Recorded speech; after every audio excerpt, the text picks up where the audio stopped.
And for a look at the rounds of terror attacks in Israel and the long-running feud with its neighbors, we have joining us now Global Affairs Analyst Calvin Dack, who is joining us from Washington, D.C. Thank you for joining us again. It's good to see you once again, Calvin Dack. But what do you make of this latest attack? Some say it could be a lone wolf attack. What do you think? Well, good to be. I think that what the attack is definitely related to the increased tensions that we've been seeing, particularly over the last couple of weeks in Israel. First, of course, with the massive protest over the proposed judicial reform. And then, of course, this week, the clashes between Israelis and Palestinians at this convergence of Ramadan, Passover, and Easter. And so I think that this is just a reminder just how fragile the status quo is, and that this more than likely is part of the provocations. And, you know, even if it wasn't, it definitely contributes to the tension and the continuing attack on the status quo between the Israelis and Palestinians.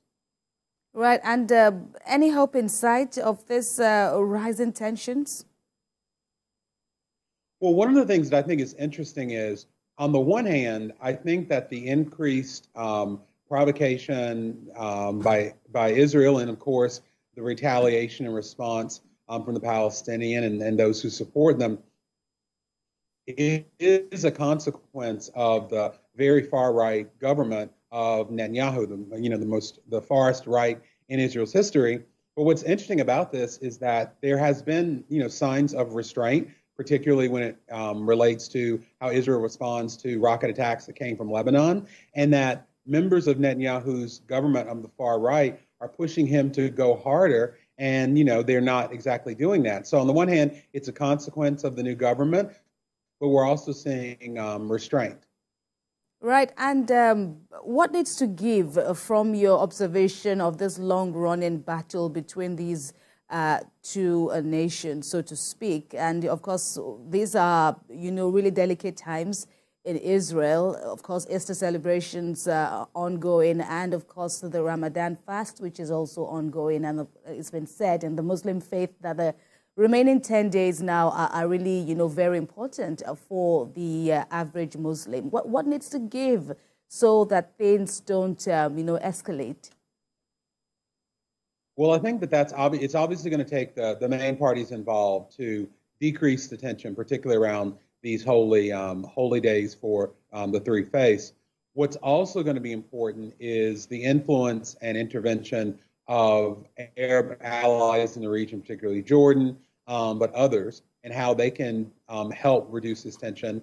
And I know from my perspective here in the United States, U.S.-Israel ties are kind of strained now because President Biden has criticized Netanyahu's government on the judicial reforms and provocations towards the Palestinians. I hope that the Biden administration will use this time to move forward and try to have a more balanced U.S. policy towards Israel and the Palestinians, which is something that Democratic constituents have asked for. And Biden has done somewhat, but he can do a lot more. Yeah, and this latest attack that occurred today, we've seen nations like the UK, rising up. Of course, it's also suffered some losses. Some of its nationals were injured in this Karamin attack. We've seen Jordan and Egypt, who are said to be the latest allies, along with US, in the moves to de-escalate tensions between Israel and Pakistan. But what do you make of the fact that some Arab nations are now joining this move to de-escalate tensions? Well, I think there's a positive sign because their input is needed not just to hopefully bring down the tensions and somehow arrive at a solution, but to maintain whatever that solution is. It will depend on them.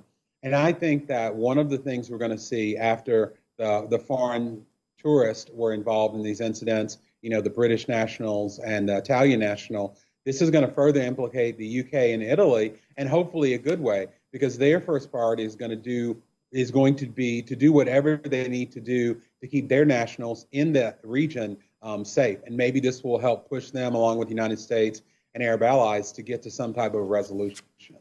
All right, Calvin Dak, we'll leave it at this point now. Thanking you very much for your contributions on the news. Thank you.